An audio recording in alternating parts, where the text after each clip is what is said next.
கர்த்தருக்கு ஸ்தோத்திரம். ஜெபஆவி ஊற்றுமையா, ஜெபிக்கணும் ஜெபிக்கணுமே. ஜெபஆவி ஊற்றுமையா, ஜெபிக்கணும் ஜெபிக்கணுமே. ஸ்தோத்திர பலி விண்ணப்ப ஜெபம் எந்நேரமும் நான் ஏறெடுக்கணும். ஜெபஆவி ஊற்றுமையா, ஜெபிக்கணும் ஜெபிக்கணுமே. ஜெபஆவி ஊற்றுமையா, ஜெபிக்கணும் ஜெபிக்கணுமே. உபவாசித்து உடலை ஒருத்து ஒவ்வொரு நாளும் ஜெபிக்கணுமே. ஜெபஆவி ஊற்றுமையா, ஜெபிக்கணும் ஜெபிக்கணுமே. ஜெபஆவி ஊற்றுமையா, ஜெபிக்கணும் ஜெபிக்கணுமே. മത്തായിയുടെ സുവിശേഷത്തിലെ 6 அதிகாரத்திலே 6வது வார்த்தையிலே, நீயோ ஜெபம் பண்ணும்போது உன் அறையை வீட்டுக்குள் பிரவேசித்து உன் கதவை பூட்டி அந்தரகத்தில் இருக்கிற உன் பிதாவை நோக்கி ஜெபம் பண்ணு. அப்போ மத்தாயிடைய சுவிசேஷத்தில் என்ன எழுதியிருக்காங்க, நம்ம ஜெபிக்கும்போது நம்முடைய உள்ளறை நம்ம உள்ளறையில் பிரவேசித்து நம்ம என்ன செய்யணும், நம்ம கதவே பூட்டணும். உள்ளறைன்னு சொல்லும்போது நம்முடைய உலகத்தில் இருக்கிற ஆசைகளை நம்முடைய சிந்தையில் புத்தியில் இருக்கிற எல்லா காரியங்களும் நீக்கி நம்ம கதகை பூட்டி, அதாவது நம்ம எல்லா உலகத்தில் இருக்கிற எல்லா காரியங்களும் எல்லாம் பூட்டி நம்ம உள்ளாரை பிரவேசித்து நம்மளை யாருக்கிட்ட பேசணும், ஆண்டவர் ஏசப்பாக்கிட்ட நம்ம பேசணும். அதுதான் ஜெபம். ஜெபன்னு சொன்னாங்க என்ன, கர்த்தரோடு பேசுகிறதா ஜெபன் சொல்கிறது. அப்போது இந்த கர்த்தன் சொல்கிறது பரிசுத்தனில் பரிசுத்தனாய ஆண்டவர். அந்த ஆண்டவர்கிட்ட பேசும்போது நமக்கு ஒரு தகுதி வேண்டாமா, நம்ம தாழ்மை இருக்கணும், உண்மையாக இருக்கணும், நம்ம கொஞ்சம் பரிசுத்தமாக இருக்கணும். அப்போ தான் கர்த்தர்கிட்ட நம்ம போய் பேச முடியும். அப்போது அந்த அளவுக்கு நம்ம இருக்கும்போது கர்த்தர்கிட்ட பேசும்போது நம்ம என்ன செய்யுது, அந்த ஜெபம் கர்த்தர் கேட்கப்படுது.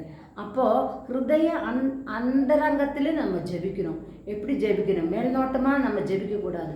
ஹிருதய அந்தரங்கத்தில் நம்முடைய எல்லா காரியங்களும் தான் கர்த்தருக்கு தெரியும். ஒன்றும் நமக்கு கர்த்தருக்கு மறவானது ஒன்றும் கிடையாது. ஆனாலும் நம்ம உள்ளுக்குள்ளாருந்து கர்த்தரோடு அந்த அன்பாய் நம்ம பேசும்போது கர்த்தர் இந்த ஜெபத்தை கேட்பாங்க. ஆனாலும் நம்ம ஜெபிக்கும்போது யாருக்கிட்டையும் கசப்பு இருக்கக்கூடாது. கசப்பு இருந்தால் அந்த ஜெபம் கர்த்தருக்கு பிடிக்காது. நம்ம யாருக்கிட்ட மற்றவங்களும் நம்ம வேதனைப்படுத்தினா கூடி அவர்கிட்ட எந்த பிரச்சனையும் இல்லாமல் நம்ம அந்த உள்ளுக்குள்ளார நம்ம ஒன்றும் மனசு வேதனைப்படுத்தாத விதத்திலே, நமக்கு உள்ளுக்குள்ளார ஒன்றும் வைக்காத விதத்திலே, சரி அவங்க தெரியாமல் பேசுகிறாங்க அப்படின்னு நினச்சி நம்ம உள்ளுக்குள்ளார பரிசுத்தப்படுத்தி கர்த்தரோடு ஜெபிக்கும் போது கர்த்தர் நம்மளோடு பேசுவாங்க. நம்மளோட ஜெபத்தை கர்த்தர் கேட்பாங்க. இந்த ஜெபத்தை குறித்து ஒரு ஜெபம் கற்றுக்கிறது தான் எங்கே இருக்குது, புத்தகம் தான் பைபிள். ஜெபம் கற்றுக்க தரனா ஒரு புஸ்தகம் பைபிள். நான் ஜெபிக்கிறதுக்கு நல்ல ஒரு உற்சாகப்படுத்தினா புத்தகம் தான் பைபிள். அந்த பைபிள் மூலமாக நமக்கு ஜெபிக்க முடியும். பைபிளில் இருக்கிற காரியங்கள் நம்ம அது பார்த்து ஜெபிக்கும் போது, அதில் வாசித்து ஜெபிக்கும் போது நமக்கு அற்புதங்கள் நமக்கு பார்க்க முடியும். பைபிள் புத்தகத்தில் ஜெபத்தினே முக்கியத்துவம் பார்க்கலாம். நம்ம பைபிள் படிக்கும்போது அது நம்மளை எப்படி ஜெபிக்கணும், என்ன ஜெபிக்கிறது இருக்குன்னா ஜெபத்தின்னு எவ்வளோ முக்கியத்துவம் கொடுத்துருக்காங்கன்னு நம்ம பைபிள் வாசிக்கும்போது நமக்கு தெரியும். நம்ம ஜெபிக்கும் போது யாருக்கிட்டையாவது அதை ஜெபிக்கிறது முக்கியமாக நம்ம தெரிஞ்சுக்கணும். நம்ம என்ன தெரியணும், யாருக்கிட்ட நம்ம பேசுகிறாங்க. வானத்தையும் பூமியும் உண்டாக்கினா சர்வ வல்லமையுள்ள பரிசுத்தனில் பரிசுத்தனாய அந்த ஆண்டவர்கிட்ட தான் நம்ம பேசுகிறது. அப்போ பேசும்போது என்ன, தம்மை தாழ்த்துறோம். நம்ம ஒன்றுமே இல்லை, நமக்கு தகுதியே கிடையாது. நம்ம யார், அவங்களால் உண்டாக்கப்பட்ட ஒரு மனிதன் நம்மளை இவ்வளோ தூரத்துக்கு நம்மளை கொண்டு வந்தது அந்த கர்த்தர் தான். அந்த கர்த்தர்கிட்ட நம்ம தாழ்மையாக இருந்து நம்ம ஜெபிக்கும்போது, நம்ம கர்த்தரை உயர்த்தி ஜெபிக்கும்போது கர்த்தர் அந்த ஜெபத்தை கேட்பாங்க. ஆனால் நம்ம ஜெபத்திலே அடுத்தவங்கள குறை நம்ம பேசக்கூடாது. அவங்க இப்படி ஆயிட்டாங்க, இவங்க இப்படி ஆயிட்டாங்கன்னு கர்த்தர்கிட்ட அந்த குறை நம்ம பேசக்கூடாது. ஜெபத்தில் நம்மளை இப்போ என்ன செய்யணும், நம்ம ஊழியம் செய்கிறாங்க, நம்ம காணிக்கை கொடுக்குது, நம்ம மற்றவங்களுக்கு உதவி செய்கிறாங்க, இதெல்லாம் செய்யும்போது வசனத்தை பேசுகிறாங்க. இதெல்லாம் செய்கிறது எதுக்கு? காணிக்கை கொடுக்குறதெல்லாம் நம்மளோட கடமை தான். இது கர்த்தர்கிட்ட நம்ம பேசி பிரயோஜனம் கிடையாது. கர்த்தர்கிட்ட அது பேச வேண்டிய நமக்கு தேவையில்லை. நாம் ஒரு பாபியா அப்படின்னு நம்ம நினைக்கணும். அந்த போதியத்தோடு தான் ஏசப்பா கூட நம்ம ஜெபிக்கணும். நம்ம தயக்காய் கிருபைக்காய் நம்ம ஜெபிக்கிறோம்.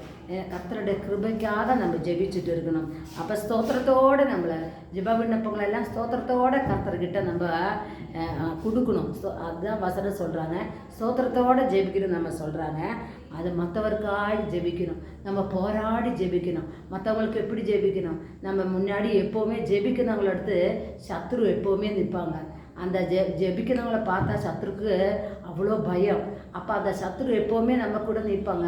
அந்த சத்துருக்கிட்ட மேற்கொண்டு நம்ம போராடி ஜெபிக்கணும். மற்றவங்களுக்காக ஜெபிக்கணும். இந்த வார்த்தை கேட்ட ஒவ்வொருத்தரையும் ஆசீர்வதிப்பாராகப்பா. எப்படி ஜெபிக்கணும் கர்த்தர்கிட்ட? இப்போ சர்வ வல்லமையுள்ள ஆண்டவர், பரிசுத்தனாய் ஆண்டவர்கிட்ட நம்ம தாழ்மையாக ஜெபிக்கணும். நம்ம உண்மையாக இருக்கணும், பரிசுத்தமாக இருக்கணும். அப்படி நம்ம கர்த்தர்கிட்ட நம்ம போய் ஜெபிக்கும்போது கர்த்தரா ஜெபத்தை கேட்பாங்க. அப்பா அந்த வார்த்தை கேட்டால் ஒவ்வொருத்தரையும் ஜபாவி ஊற்றுவீராகப்பா, மன்றாட்டின் ஆவி ஊற்றுவீராக ஏசப்பா. ஒவ்வொருத்தரையும் ஆசீர்வதிங்க ஏசப்பா. போராடி ஜெபிக்கால கிருபை தருவீராக ஏசப்பா. அப்பா கிருபைக்காக ஜெபிக்க கிருபை தருவீராகப்பா. ஏசு கிறிஸ்துவின் நாமத்தினாலே இந்த வார்த்தை கேட்ட ஒவ்வொருத்தரையும் ஆசீர்வதிங்க.